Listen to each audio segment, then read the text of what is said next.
Hi, it's Barbara Phillips, founder of Nurse Practitioner Business Owner, and let me ask you a question. Do you have what it takes to start your own business or practice? Let's face it, owning a business is not for everyone, and I really need to make that very clear. Nurse practitioners, physician assistants, and other clinicians were all educated to be employees, and many of us happen to really like it that way. We enjoy being an employee. We don't want to have our own business or practice. However, there is a strong, growing minority of clinicians that do want to have their own business. They do want to have their own practice, and they wonder, can I do this? Should I start my own business? Should I start my own practice? And really, do I have what it takes to do so? Now, these questions, or questions that are very close renditions of this, have been asked for eons among entrepreneurs and business owners, asking themselves, what is the most important skill? What is the most important quality that any entrepreneur should have that will help ensure success? These questions have been answered across all industries, all across the spectrum. And so what I've done is I've looked at some of those answers and I want to present them to you today. Now, before I do so, let me tell you, we're not talking about the skills of writing business plans, of leading teams, of being able to look at a financial statement and find the issues, all of those kinds of things. Those are important skills, yes, but these are more innate type of things. These are more about who you are, and some of them are learned and some of them are just deep inside. So let's move forward and take a look at just what some of those skills are. Now, the first one, of course, happens to be flexibility. And if you think about it, this is an operative word for us as healthcare providers. We have to be flexible. We can start our day off with a certain schedule in mind of what we're going to do, who we're going to see, how it's going to go. And you and I both know it doesn't always go that way. We have to be flexible. Our patients have their own agendas, and quite frankly, their bodies have not read our textbooks, and so they don't always do what we expect them to do. Business is just like that as well. You have to be flexible in business because things are just not always going to be exactly how we set out, and we need to be prepared for that. So this is a skill that I think is probably one of the most important things that you need to think about when you have your own business or practice, or just in life in general. Now, of course, our second one is self-confidence. And you know what? A lot of things just don't happen if you don't have the confidence to go out and make them happen. If you don't have the self-confidence that you know what you're doing and how things need to go. Think about that with your patients. If you are not confident in taking care of your patients, it always comes through to your patients. Think about when you were a new grad or even a student. Your patients picked up on your being unsure of something, and yet when somebody with confidence and thus authority recommended something, they listened. And business is the same way. You've got to have confidence in order to move forward in your business and your practice. Now, resourcefulness, we all know what that's all about.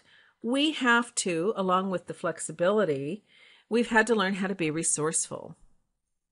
Let me start that over.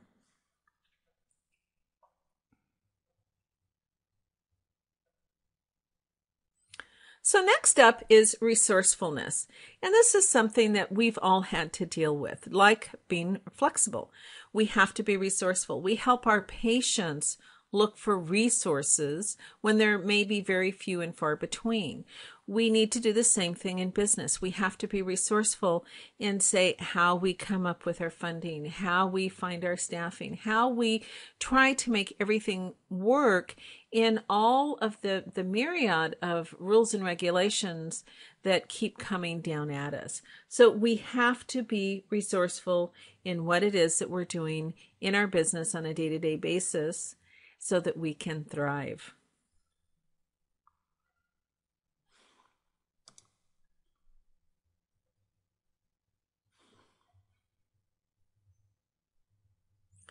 Now, many of you may be aware of this one, and you've heard it yourself, persistence. Think of Winston Churchill. Winston Churchill said, never, ever, ever give up. So with our businesses, we need to be thinking about the same. We need to do this with our patients as well, right? We don't give up on our patients just because something doesn't happen to go the way that we want to the first, second, or third time we try something.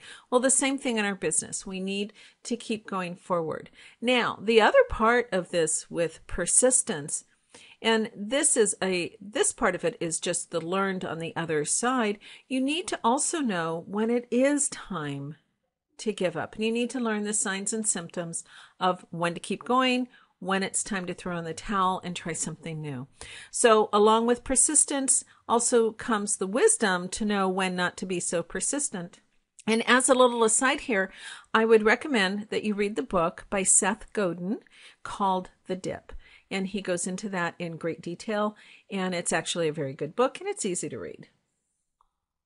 Our next quality I really like, and that's creativity. We have to think outside the box. Now, like I said earlier, our profession has trained us to be employees. I mean, we were trained to be employees as nurses. We're trained to be employees as nurse practitioners. PAs, it's the same thing.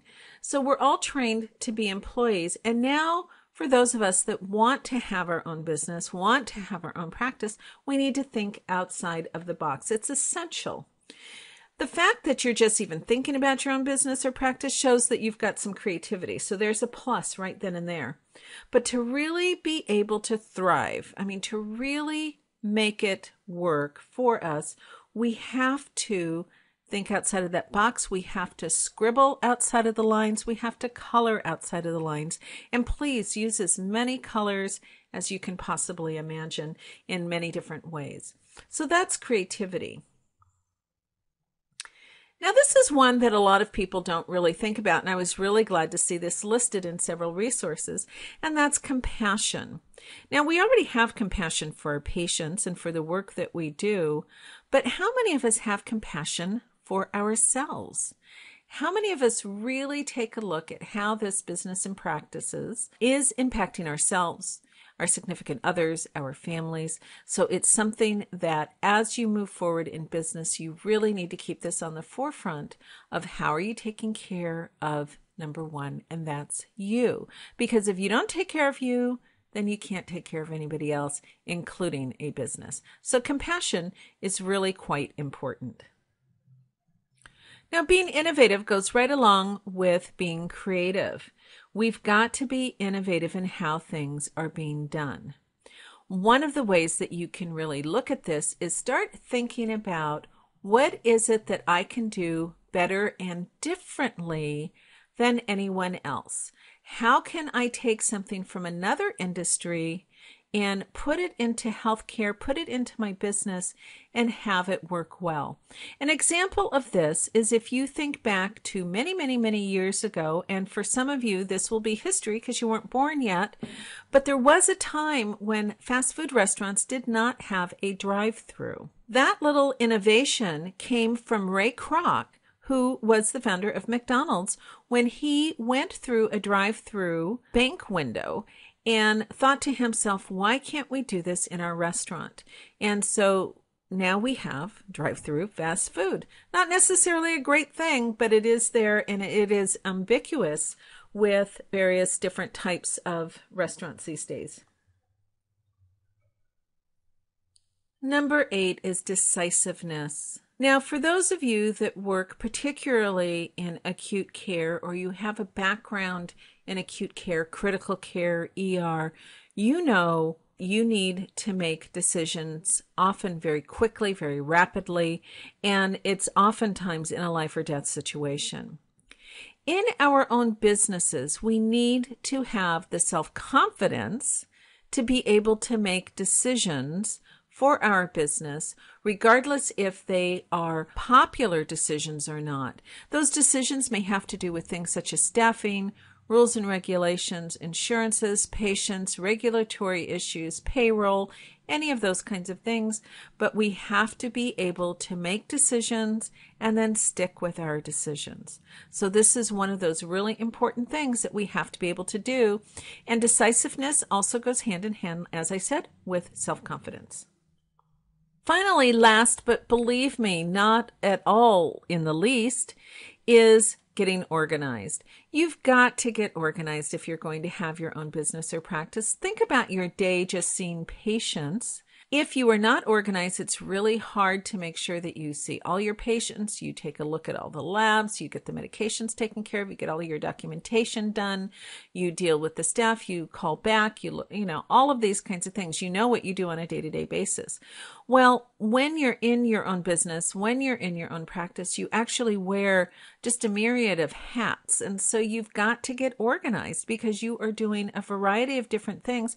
And it really doesn't matter how many staff people you have. If you have the greatest office manager in the world, you still wear those hats and you still are responsible for following up on various different topics.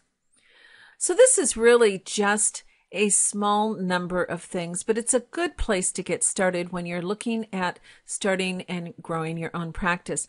I would love to hear from many of you as far as what do you think are the most important skills and qualities that are necessary for you to have your own business or practice. I'd love for you to leave it on our blog at www.npbusiness.org or wherever you're seeing this video. And I invite you to follow us on Facebook at Nurse Practitioner Business and also on Google+. So thank you for listening, and I'll see you next time for another Clinician Business Tip. Bye-bye now.